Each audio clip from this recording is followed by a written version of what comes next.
Good morning. Today it's in English. Welcome at the Fabulous 4 Retail Meetup, 27th of October. And welcome to our brand new studio here at Sandenburg and DST in Amsterdam with a beautiful view of the IJ River. It's a bit of a cloudy morning outside. Inside we're all fresh because we had a breakfast together here. Yeah. And today we're going to have a talk about the seamless customer journey. And therefore we asked 4 special guests, and 2 main guests are Sander Lusink.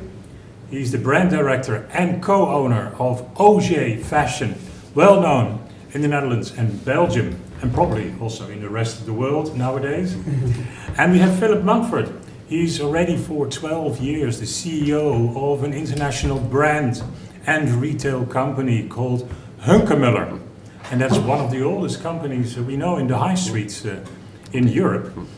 We have Lex Oudijk. Yes. He's replacing Nick Botter, who's unfortunately ill. But Lex Oudijk, the retail strategist of Salesforce Netherlands, is very capable, and he knows everything about the 2 brands here today. I hope so. Yeah. You hope so? Well, glad you're here, Lex. And of course, Markus Konings. He's always here, our expert owner of and CEO of Sandenburg DST, and of course also concept strategist at this company. Welcome, and of course thank you to our partner Retail Trends for always being involved and making sure that everything is live. Well, today we're going to talk about brands, about customers, about passion. And let's start with Philip. First, Philip, if we look at this video.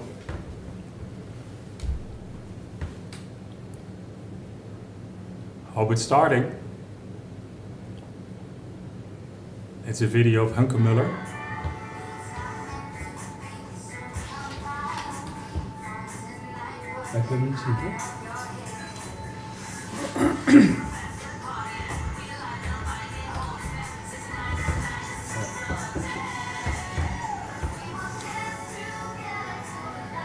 You must love your job. 12 years already. Very tough, very tough. I have a very understanding wife.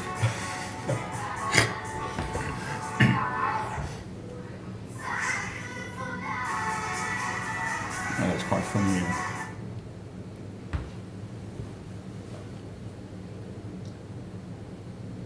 Yep, sorry, I didn't. The video's finished. Oh, there it is.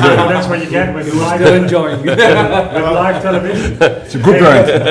Philip, let's. I already said 12 years, and here's a quote. You say normally the CEO's life cycle is 5 years. They are sprinters in general, but you say I'm a relay player. I've run around the track a couple of times with a baton in my hand, but I haven't let go of it. You said that at the Thoughtful Thursday with Frank Quicks. Yeah. Why is that? No, but You're still here. Yeah, I am still here, and I've never done a job. This is my longest job in my life, and I always tell the story. I came here for 2 years with KKR. We bought Hunkemöller out of the Maxeda conglomerate. And my role was basically to originally tidy it up and help them sell it. And I did that 2 years, and we sold it to PAI, and they offered me an opportunity to stay on, and I thought, not a bad idea. And I stayed on, and then I really fell in love with the brand. Really, truly fell in love with the brand, and had a great time, and still having a great time. So, and is it, yeah, sorry, Lex. well, we were talking about nano-influencers just now. I bet that's a word you did not know 12 years ago when you started. It's a name I didn't know probably 2 years ago. Yeah. So yeah. So where do you think we are going as a society, you as a brand, in maybe 12 years' time? I'm not sure if you can predict the future for that long, but a couple of years down the road, what's the nano-influencer of 2025? Yeah, I mean, everything has changed so rapidly. I think, it would be very naive of any CEO to say, I mean, if we look at all of our 5-year plans going back, they've changed radically after year 3. Mm-hmm. So I think no one can really predict more than 3 years. The world changes, no one expected Corona to happen, it happened. It's fundamentally changed the shape of retailing forever. We were already a good omnichannel retailer with 20%, and this year we'll have in excess of 40% omnichannel sales. Mm-hmm. I don't believe the brick is dead. I don't. I really don't. I still believe there is still a personal interaction people want.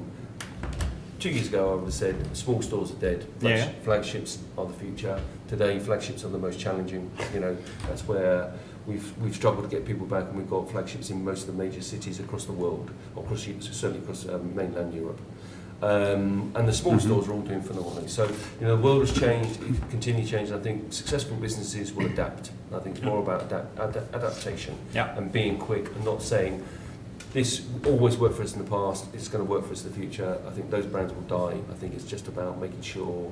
And the other thing I say is, I go to lots of conferences and I hear what other brands are doing. I always say, only do it if you believe it's right for your consumer. Don't do it because somebody else is doing it. Do it because you believe it's going to add value to your business. Don't do it just because one of your peers has got a new toy, etc. Only buy that toy if you believe that toy is going to make your business better. You know, what's going to be the next nano? I mean, I didn't even realise how powerful our nano ambassadors and brand ambassadors are. I mean, we seed them with product. We talked about it earlier. They post pictures themselves. They hashtag us, and it really drives cash sales. So we have, mega, macro, micro, and then of course nano. And we're looking at reach, engagement, and return on investment across each one of them. So what will be the next one? I don't know. I mean, if you look at, we've moved from, we described our Shiro back in 2010, right? And she said things like, wouldn't it be great to be able to shop on your phone, right? You think, this is only 10 years ago. Instagram didn't exist, okay? It was still only Facebook. So, no influencers. So in 10 years, the whole way we trade has completely changed. That's why it's so interesting for you to stay on for already 12 years. Yeah, because the world is changing so fast. Yeah, the world is changing, I think, and we have a really young team that are continually pushing me. Yeah, I can imagine. And you enjoy your time in the Netherlands, I think. I love it, I really love it. But I always tell the story, when I came here, I thought this would be the easiest transition. I mean, I've lived in, living here. I lived in New York, we've lived in Milan, etc. I thought this was going to be simple. Nearly every Dutch person in Amsterdam speaks English, and you suddenly realise Dutch culture and the UK culture is so different. It's unbelievable, and I really struggled after in the UK. You, as a boss, you tell somebody to do something and they do it. In Holland, you tell somebody to do something and they come back a day later and debate it with you. The Rhineland model. Yeah. But I have to be honest with you, I've had to compromise, they've probably had to compromise, and actually I now love it, and we wouldn't want really to live anywhere else in the world. Good, that is good. Let's go to Sander Lusink. Sander, there's a picture the viewers will also see, which is of your father and brother, Martijn, and of course, Oger. It strikes me the way also your father looks in the picture. It's a family company, it's a family business. You're, as brothers, you are now the owners of the company. Yeah, your father, together with my father. Yeah. Together with your father, that's true. And he started it more than 30 years ago.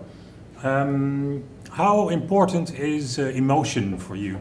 Because it's a tough business. You've had a tough couple of years as OJ. Yeah. How more important is the emotion in order to say to each other every day, let's do it, let's go on, even if it's tough? Yeah, well, for us as a family, the holy fire is still there, and we're doing really well. But the Oger concept is all about emotion. We don't sell a suit, we sell a special experience. When you come to Oger, we have the cocktail bar, we have your espresso ready. It's the whole atmosphere of service, even the after service.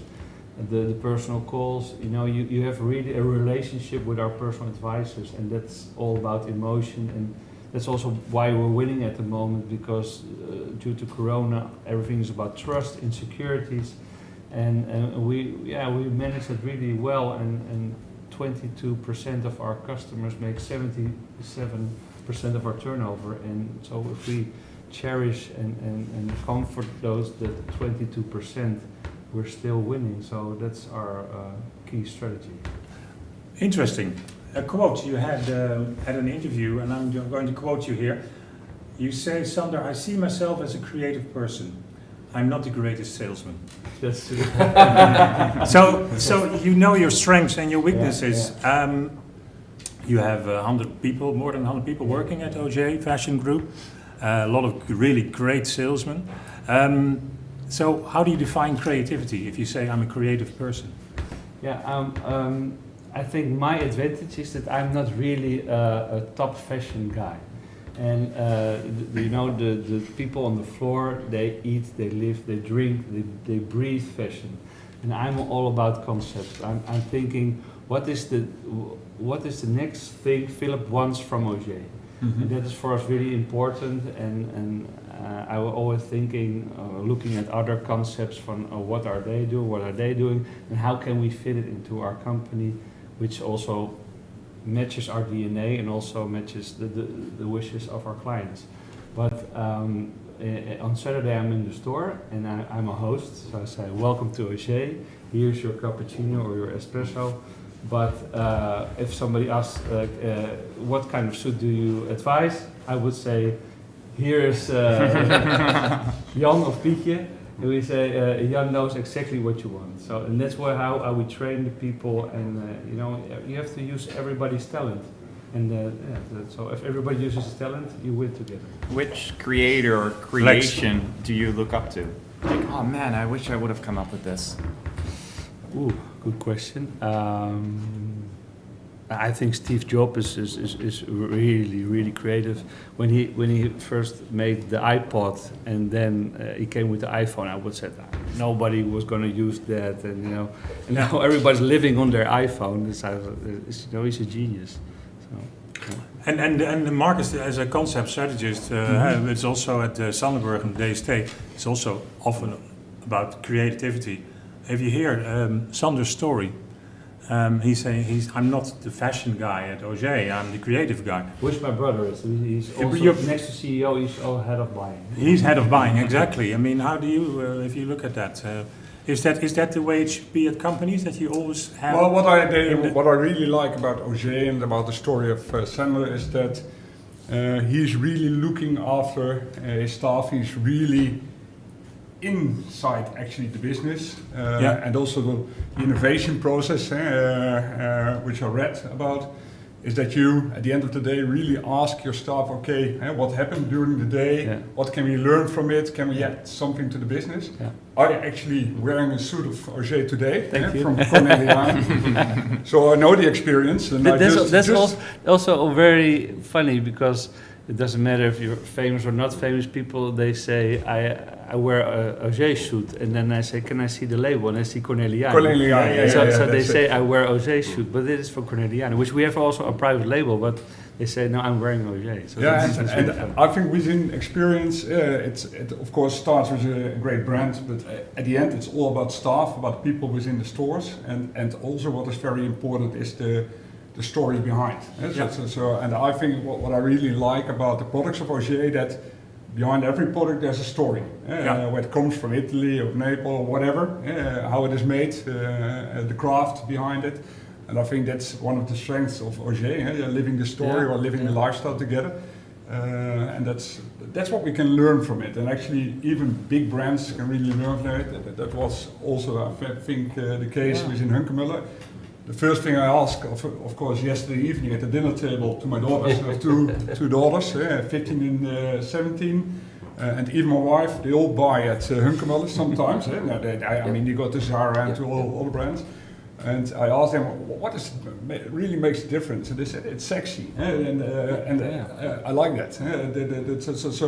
So that's also about the lifestyle, that's about the story behind it. I think that made a major change also for Hunkemöller. There was a bit old-fashioned before, I think, and now it's much more like a lifestyle brand. And that's all about the experience behind it. So that's what we can learn from it, actually. Thanks. So if I hear Philip's story, he said he took it from a bit old-fashioned brand to really a sexy brand. Is that also, Sander, for Oger, that of course your father created a fantastic story, a fantastic brand, but are we living now the Oger 2.0 times with your brother? Yes. And of course there is even other family in the business. Of course, but due to my brother's new influence, we're creating a new, sexy, attractive atmosphere. People want to look like our models. We as we are a small company, we have international models, we have top photographers, and everything is really high quality. If you look at our magazine, it could be of one of the biggest brands. And that high quality is what our top clients, they really wanted. And like Philip, he made the brand sexy and attractive. A couple of weeks ago, I was invited for the opening of Victoria's Secret in Amsterdam.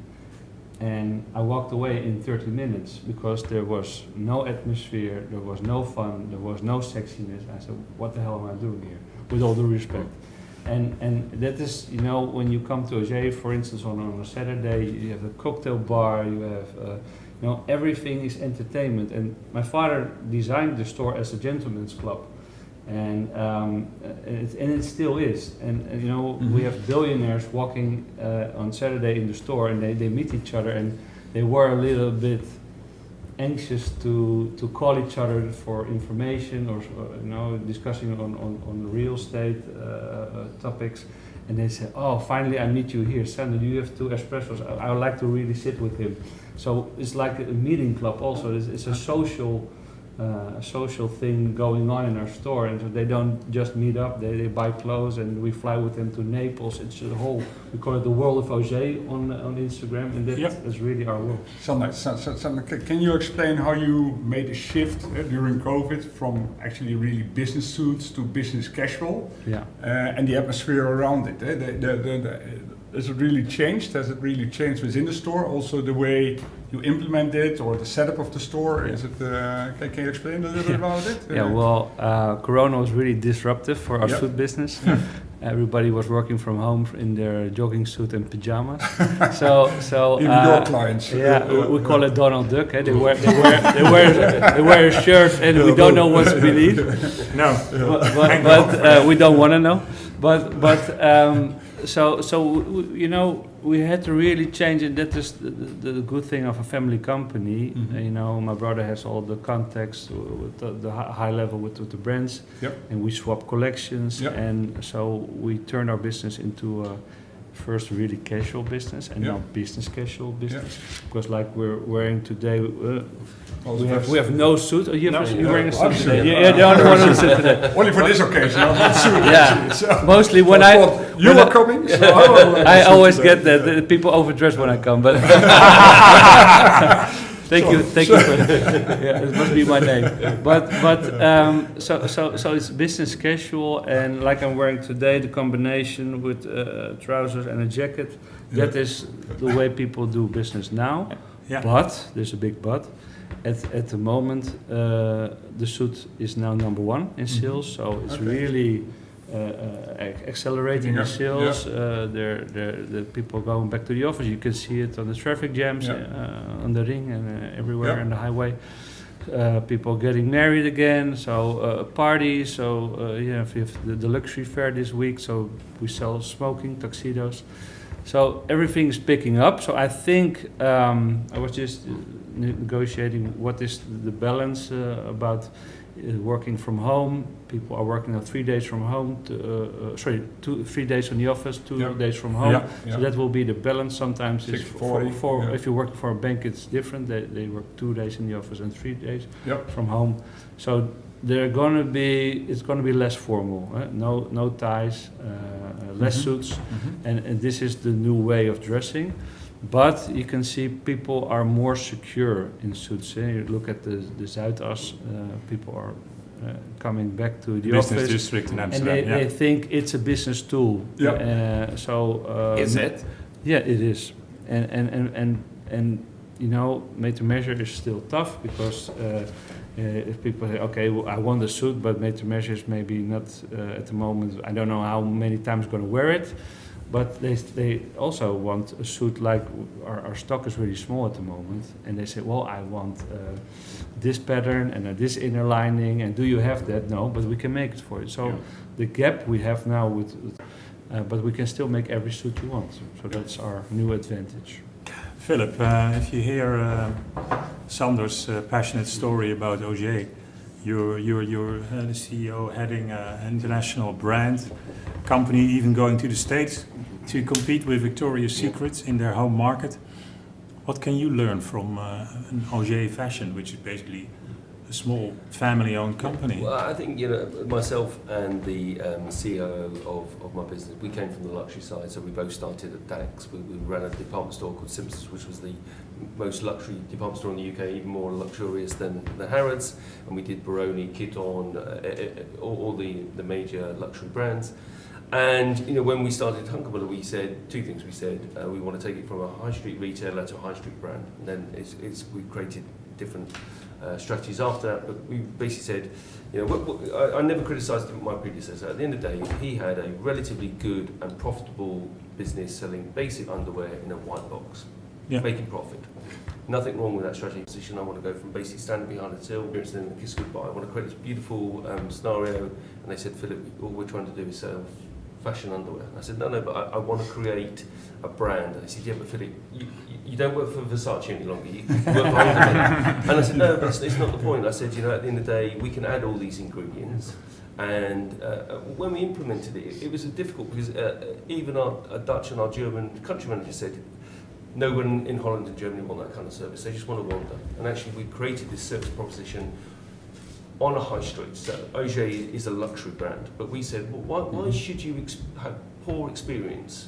Why should you? And I think really somebody said, can you give me an example of what you're trying to emulate? And Massimo Dutti is, I think, the thing. It's a very affordable product. Yeah. It has great wrapping. It has good, well, maybe not so good service anymore, but it used to have great service. And that's what I want to do, but for the lingerie market. So we created a whole concept about what does product look like, what does the store environment look like, and what is the service proposition. And I said, I want to be better than anybody else. So Phil, I think you've succeeded in creating a brand, and are you now thinking of playing with that brand a little bit? Because your Shiro, she doesn't walk around in her underwear all day. She wears actual clothes as well. She wears shoes. You have obviously the HKMX brand. Are you looking to expand the brand into other categories, or? Yeah, I mean, we've gone into loungewear a lot, and that has really grown, of course, through COVID. It has started to stabilise now. Okay. People are going back to work. Yeah. And we are seeing a real move away, not a move away, but it's stabilising. HKMX has been fantastic. It really has been fantastic. That's a sportswear brand, and it's from Hunkemöller. and it's really good. It's over 20 million turnover just on that sub-brand. But through COVID, three things really came out. So HKMX really performed. We created a wire-free bra. Completely, it couldn't have been a better timing if we tried. So we created all for comfort, right? Yeah, but we couldn't have. It landed literally the month of COVID, right? We bought €5 million worth, so it's a tiny buy for us. And within the first month, it sold it all. And so, in the end, we were able to repeat it. In the first year, we did 15.4 million. This year, we're going to do 27 million on it, right? Just on this one bra. And then we always had a private collection, so and we really grew that. So it was in 2019 it was 15.4 million. Last year that was 28 million, and this year it will be in excess of 50 million. Wow! And our plan is just on that sub brand by 2026 it will be 115 million turnover. So we've our customer is still our customer, and we've found different moments in her life or her day. Expand. So we're not trying to, at the moment, do anything outside of what we're good at. We're a lingerie, swimwear, and sportswear. So it's all intimate apparel. So same question to you then, Sander, because Oger is a brand even when they're not wearing an Oger branded clothes. I'm wearing Oger. No, you're not. Yes, I am. So will you see yourself moving into maybe hotels, bars, restaurants, those kind of things, or are you expanding the brand somewhere? I'm every night in bars.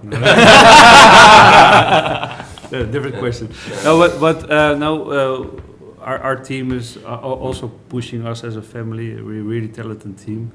We just brought in a really good buyer from Bijkorf. Karim is really one of the top talents in our company. Cool. And he designed also a new cashmere loungewear collection with a jogging suit from cashmere. And so, everything. What I really like about the story of Philip, in what part of the day are they wearing what? Yeah. And for me also, it stops when people come home and they think, oh, take off my suit. Yep. But I really want them It to starts. to start. We have Jacob Cohen jeans and a jacket, and they're going to dinner. But what if they stay home and they're going to watch Netflix? And that's the fun thing. There's now with the Oger loungewear, the cashmere jogging suits, we also can fill in that gap. So it's also our dream to every part of the day we can. For sportswear, it's first difficult because that's where we draw the line. Maybe women's leggings. No. I'm just kidding. But so that's really important. Also, we stop with women's wear, focus on the men's wear, and what part of the day are they wearing what. And we also have now sneakers. We also have we bought a store in the Utrechtse straat called Didato, which is designer streetwear labels. Givenchy, Balmain, Stone Island, Moncler, to get to know those brands with big logos.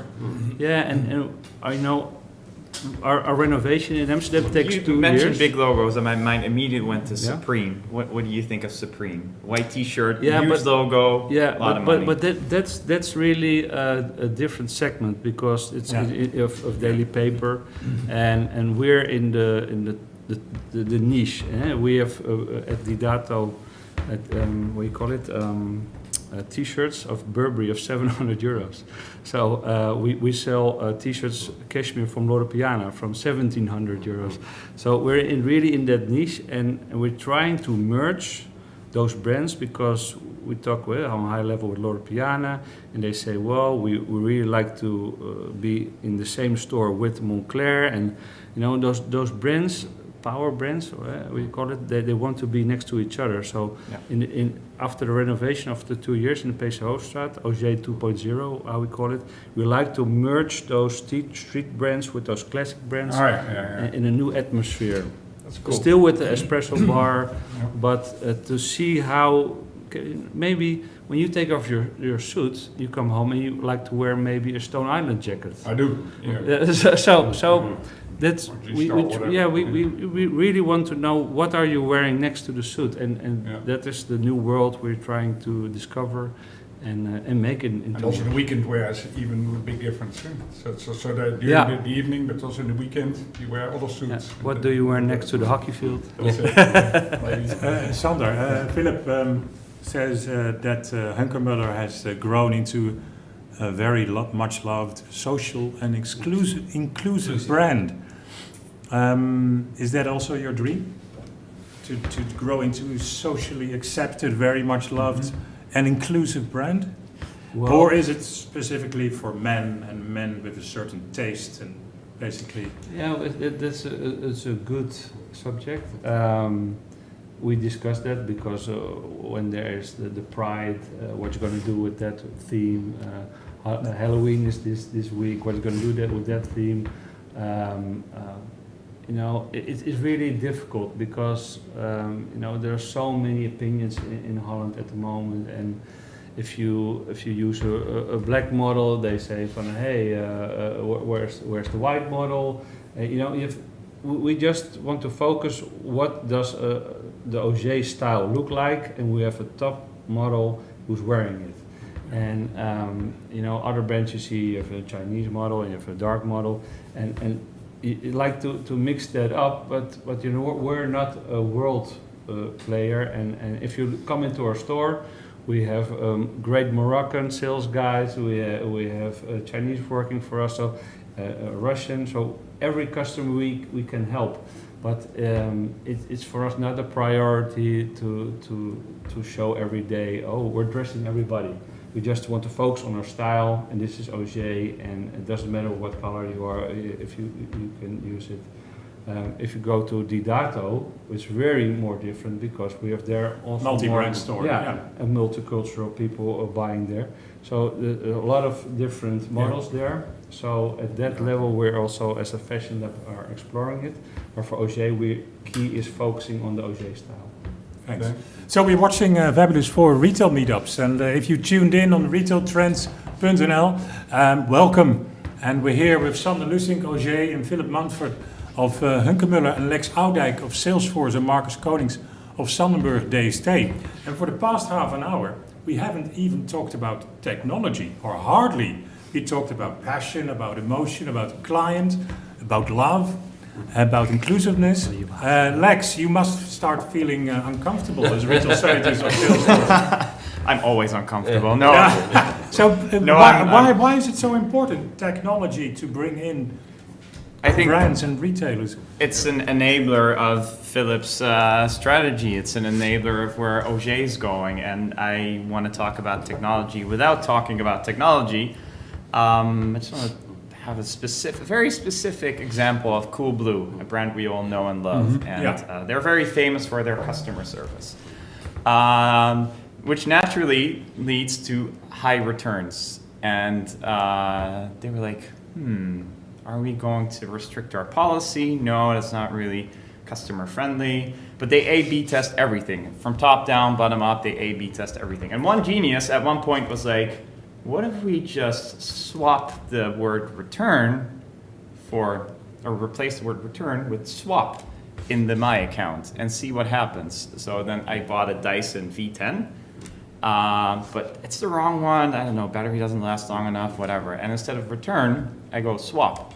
And then I can see, hey, I'm in the market for a vacuum cleaner, right? So I can then order my Dyson V11, which has a longer lasting battery, or another vacuum cleaner. And I can order it. And the beauty of that is I can schedule when that one is delivered. That one's delivered to my house. And as soon as that one's delivered, I give my old Dyson to the delivery man. So there's one stream. There's a delivery and pickup in the same on the same route. I, as a customer, feel better. Coolblue, as a business, feels better because the last thing you want is a return, right?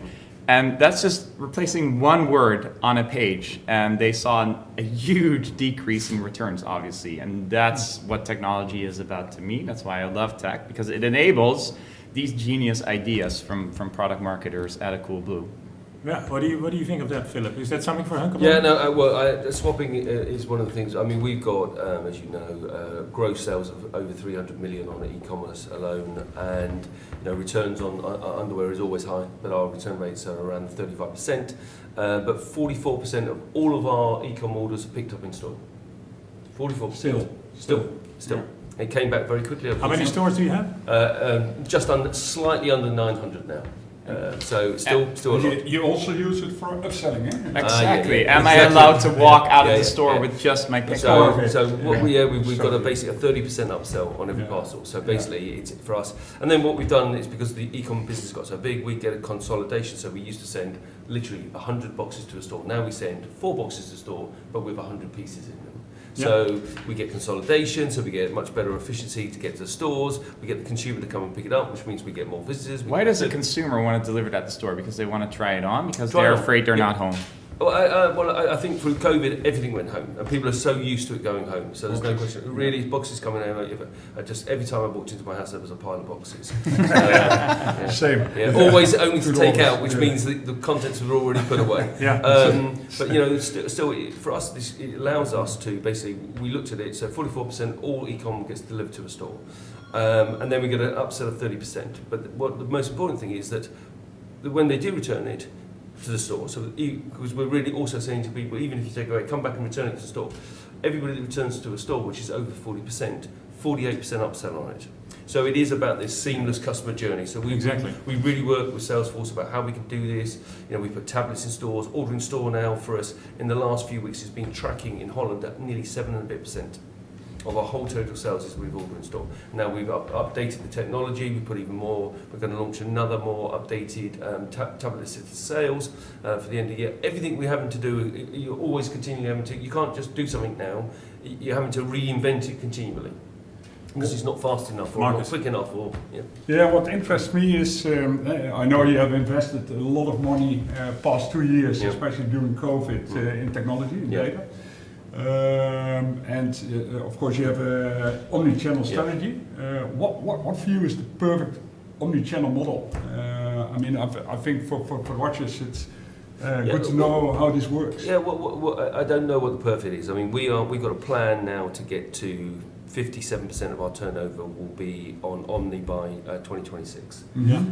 Is that the right number? I don't know. I really don't know. So and we still will have 900 stores. So it's not about closing stores just to make the number look higher. We'll still have 900 stores. We believe in, so the whole thing is, we said we want to do the right thing and then make it right. So we do things that don't make any money because it's right for the consumer. So I say, does the consumer want it? Yes, then we need to do it. Can you give me an example of Well, this? we started with click and collect. At the beginning, it cost us more money than it did to send it to somebody's home. Okay. So, because we didn't really have the infrastructure, we hadn't built all the connections, but the consumer wanted it. So we said, okay, guys, we need to do it, and then we'll find a way to make it profitable. And now it's profitable. And now it's profitable. At the beginning, for the first year and a half, it was not profitable. Yeah. So we made a loss on it rather than send it to somebody's home and make a profit on it. But we said, but this is the right thing to do. And it was the right thing to do, and then we made it right. So then we found the technology to, in effect, make it more efficient. You do the same, Sander? And we also click and collect, pick up a store. But you also believe in investing before you actually earn a profit? Mostly you just try things, and if you can make it profitable, that's great. If it doesn't, isn't profitable, you stop with it. But like Wekamp, you were selling on Wekamp, you stopped that? Yeah, we tried that. The chairman of the company said we want to sell Oger products, and my brother created the Oger Red Line. They bought some of it, but the audience of Wekamp was not matching with. So you're focusing on your own e-com Yes, business in the next couple of years. Yeah. Is there a lot of investment needed for Oger? Because it was all hands on deck the last 2 years for the stores and keeping the people motivated, keeping the clients coming in. I mean, is e-commerce something which needs a big investment, or is it already very profitable business? No, it's not profitable, to be honest.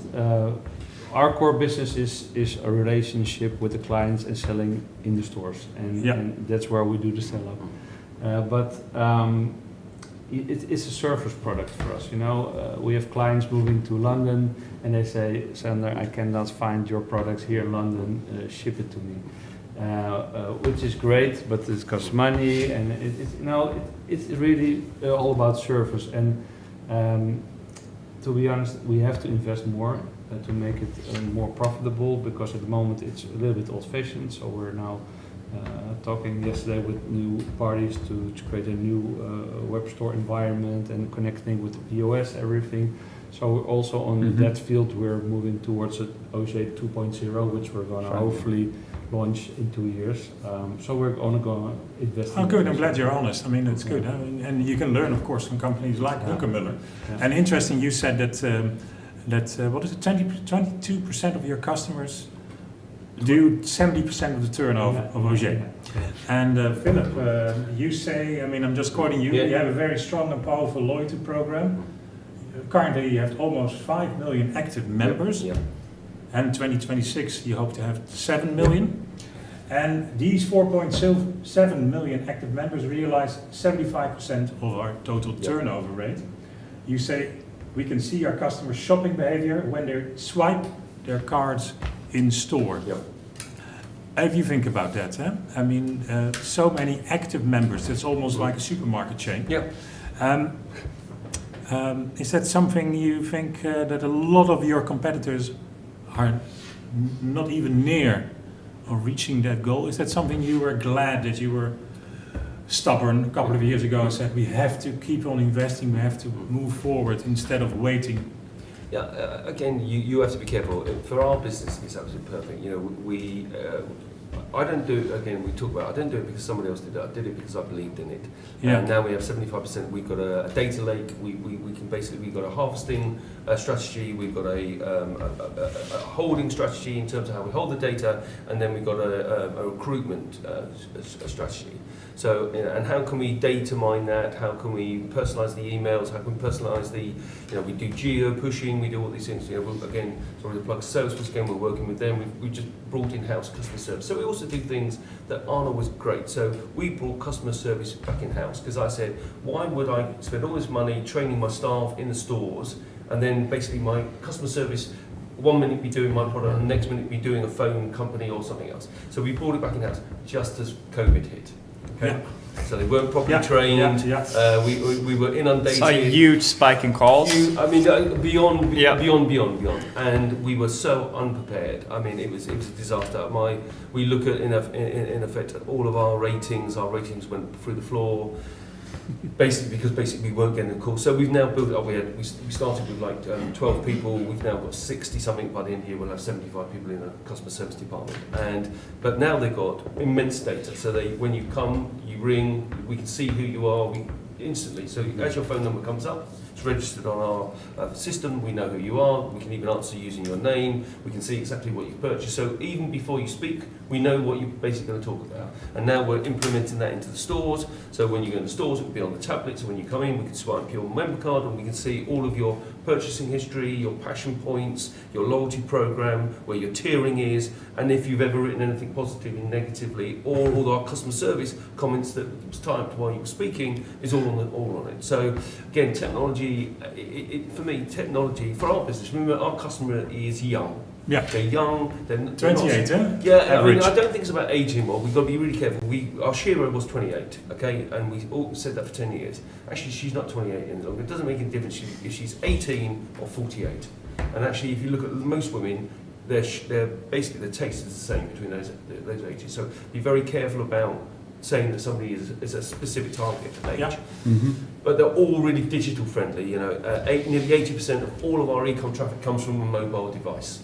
Okay, so Do you design stores differently now that people walk into a store like this? Because they only look at the floor, right? Yeah. No, I mean, no, we haven't. I mean, Browsing around. No, there's lots of things we've done, but that Error. So, but customer Augmented reality. the customer behaviour. We trained 4 touch points. I talked about meet and greet, cross-sell and upsell, the fitting room service, and kiss goodbye. Right now, suddenly we've added all things. We've added social walls. We've added tablet-assisted sales. Exactly. We've added click and collect, check and reserve, order in store, return to store, click and collect and fulfilment from store, click and collect, fulfilment and dispatch from store. So we've now added all of these together. So the stores have gone from being basically a service box to basically being a facilitator of our omni-channel journey. Yeah. And that's, and we've had to build our stock rooms differently. We've had Facilitator or omni-channel journey. I love Yeah. that. Is that what the associates in your store do as well? They're a facilitator of the journey? Yes. Sometimes we say, oh, you like these sneakers? We have them in our Rotterdam store, and we can send them from our Rotterdam store to your home, of course. Right. Yeah. Interesting, because there is a remark you made, Sander, in an interview. You said, I really like the after experience. When a customer has bought a suit, I ask my team to actively call him after 2 weeks and ask whether he's still satisfied. Unfortunately, we've had to automate this contact moment. Yeah. So there you go, Lex. Basically, you're not really pleased that the guys just don't pick up the phone and call. What do you mean is automate? Automate that, just actually make sure that there is I understand. a pop-up screen saying you have to call okay. this client Yeah. because people. Yeah. Well, fortunately, we're doing really well, and You mean you have a lot of clients? Yeah, and we have less staff, and they have a lot of clients. So sometimes, it's possible they forget. And for instance, we had the director of Ajax last week in the store, and we were really happy after what happened. And Yeah, you got sponsoring sponsored. Why is he coming in? Because he was really good suits. And Oh, he's a tall guy. yeah, he's a tall guy. Edwin van der Sar, of course. No, I know we're not talking about names. And he texted me, "Is my suit ready?" And I thought, shit, the system didn't work, because the sales guy had to call him. Your suit is ready for pickup, and somewhere the pop-up didn't work. So somewhere in that process, this morning I was driving to this meeting and I was thinking, where did it go wrong? So after this meeting, I'm going to ask, where did it go wrong? It's a classic example. Yeah, Computer but- says no. Yeah, because they have so many clients. So it is, for my car, it's really easy. You get a pop-up. Your winter tires are now on, and you can come back to the dealer. Yeah. And so I'm really asking our CCO Björn, how to automate that, because I already also want that. You know, everybody, even for my dentist, he said, "You have your dental meeting tomorrow. Did you fill in the COVID questions?" So if they can do it, why can't we do it? And So we have to make that automation. how do you train your staff using all these tools? I mean, I think that's the most important thing. You can have the tools, you can have the data, you can have the omni-channel strategy. How do you get your staff involved into this? Well, it's all about management, and Yeah. management has to create discipline, and the discipline, the winners they stay, and but I understand management, but I think enthusiasm is very important from the staff, that they really like to work with the digital tools. Otherwise, it will be.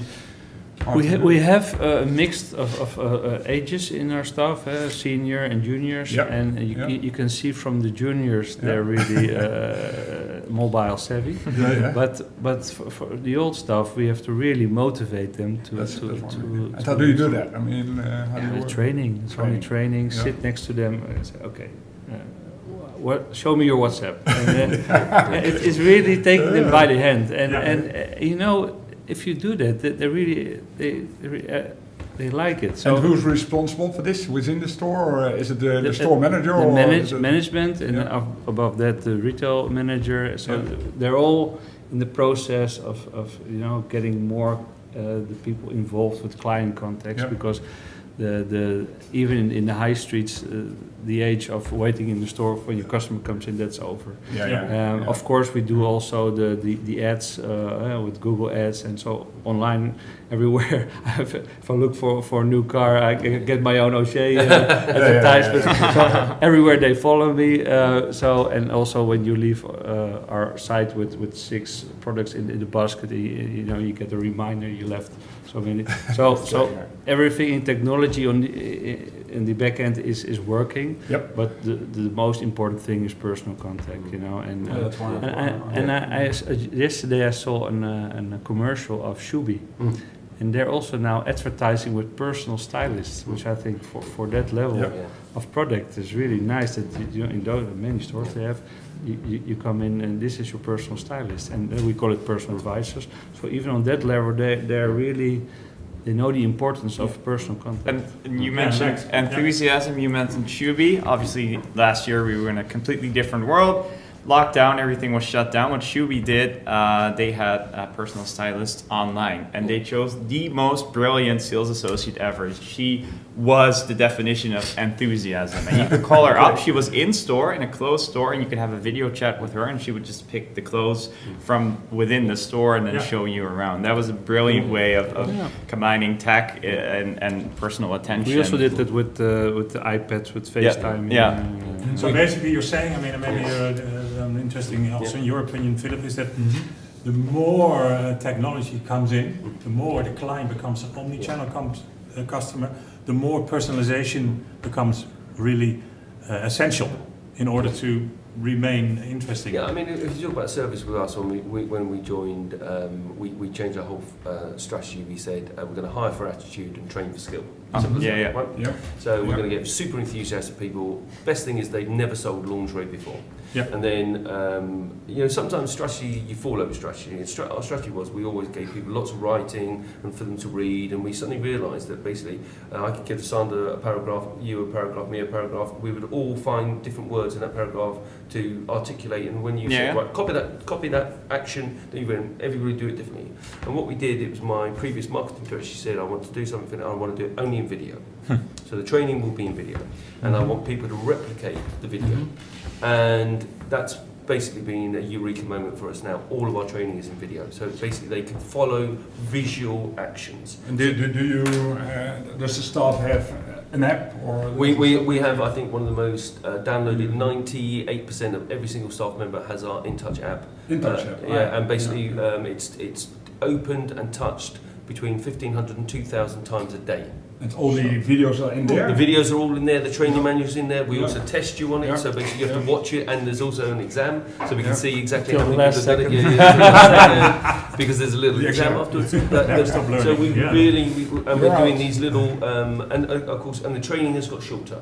So we suddenly realised the younger the consumer is, the training needs to be in really small bites. So they're literally 5 minutes, 3 to 5 minutes. Even 5 minutes is too long. And you produce the We've got a whole team. We've got a whole team internally. With an internal team, with a video team and a training team. Have you also seen an increase in like employer loyalty then, because the turnover of your staff is our high? ENPS is really high. So we're monitoring, of course, MPS, but ENPS.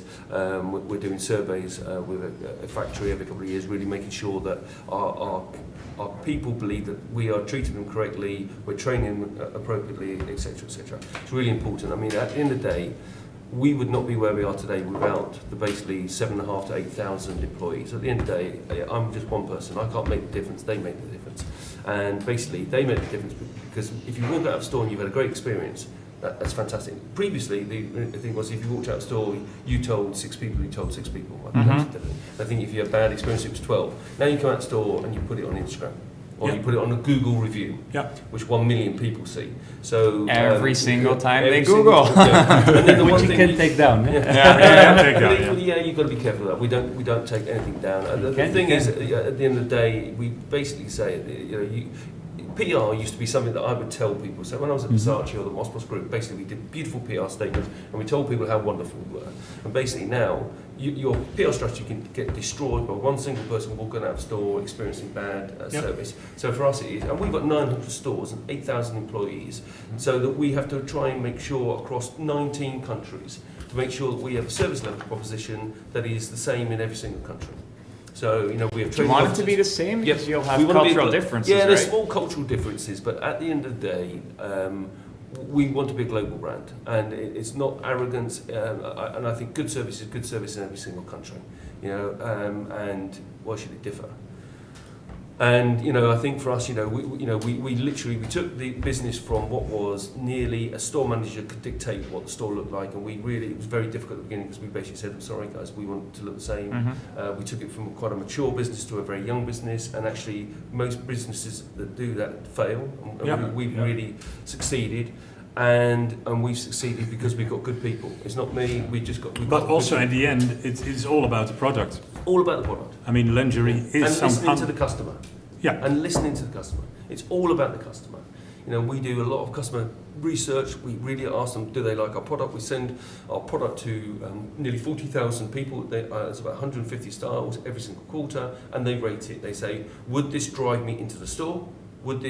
If I was in the store, would I buy it? How much would I pay for it? Then we tell them the price, and then they say, will they still buy it? So we really look across countries, age segmentations, and in effect our own grading in terms of the value of each customer. So, and basically about 9,000 of those 40,000 fill it in for free to tell us what we're doing right and what we're doing wrong. The same with advertising. When we do our advertising campaign, we send it out to our consumers once, I think it was 3 years ago. They said we hate it, and we actually changed it.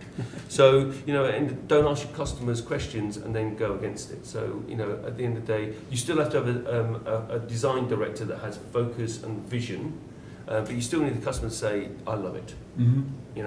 Yeah. So why is Hunkemöller now up for sale? We're a private equity business. It is as simple as that. We're a private equity business.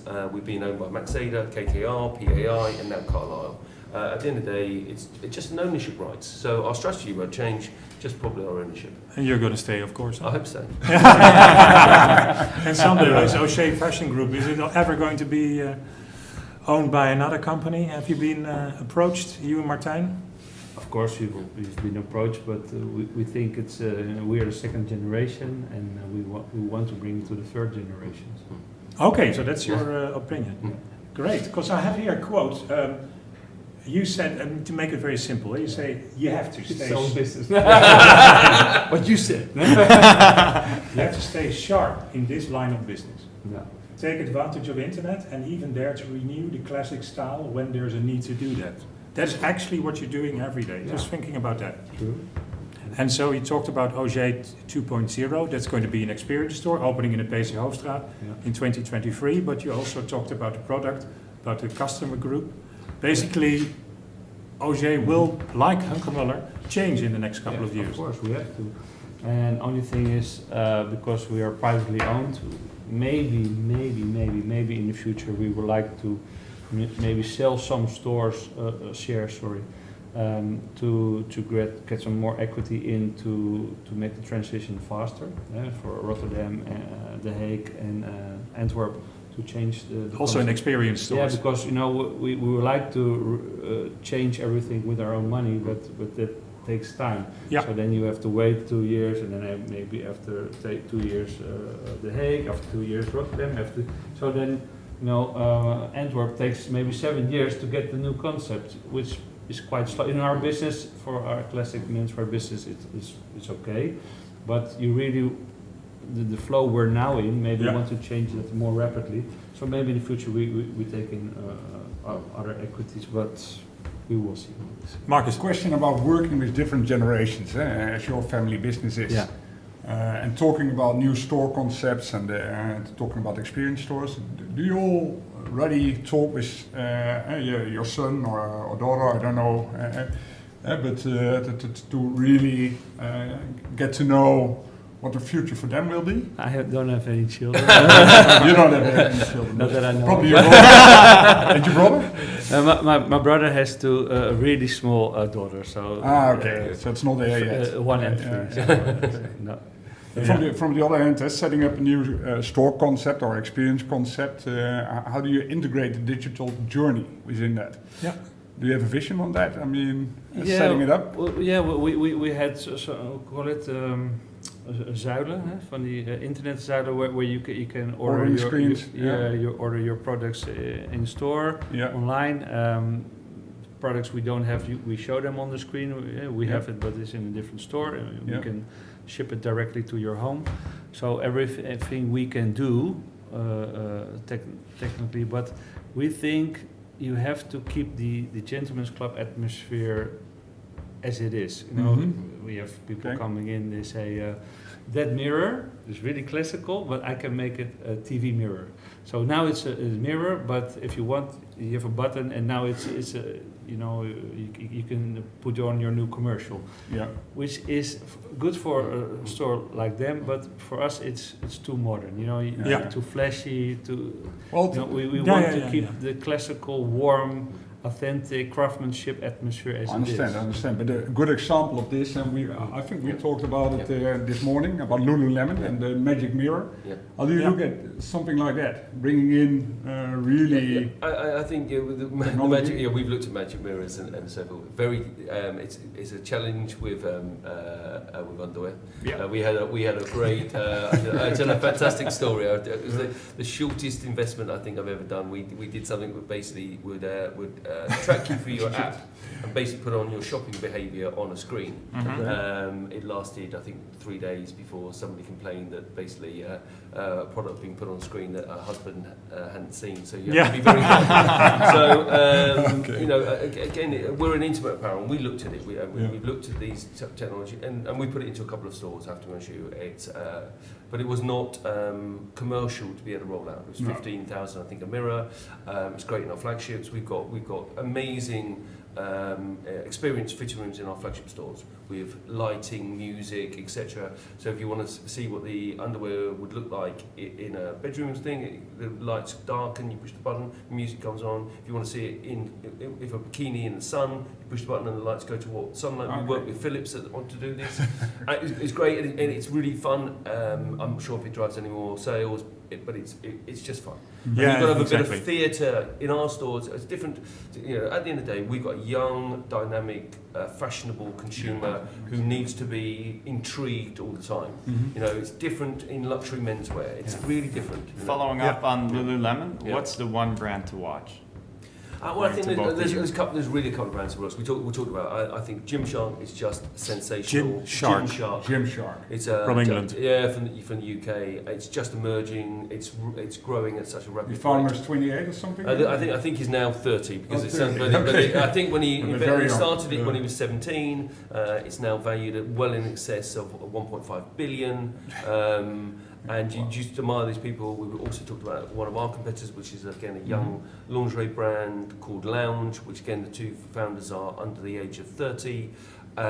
just sensational. I love it when these people have no boundaries. They have no boundaries, they're not restricted. At the end of the day, I inherited a group that already had 350 stores. Yeah. We took it, and somebody quoted me, they said, Philip, you said in an interview you're going to have 1,648 stores. I said, yeah, but sometimes be careful what you say, because it does come back to you. And now, at the end of the day, probably 900 stores is where I think I'm going to be. There will be some tidying up in certain countries and development in other countries. Stores, for me, are still really, really important. But equally, the whole journey is important, and would really be, we're talking about seamless customer journey. It is, 75% of everything, every customer, we know what they've bought. We can see their shopping behaviour. We can stimulate them. We're working with building blocks and AI intelligence to make sure that when we see a customer beginning to churn, to reconnect with them, to make sure that we don't lose them. So there's, technology never stops. We've just, we talked about earlier, we've just building this new distribution centre in Almere, and we're spending a large amount of money. I won't tell you what it is internally, because we're putting all of it into robots.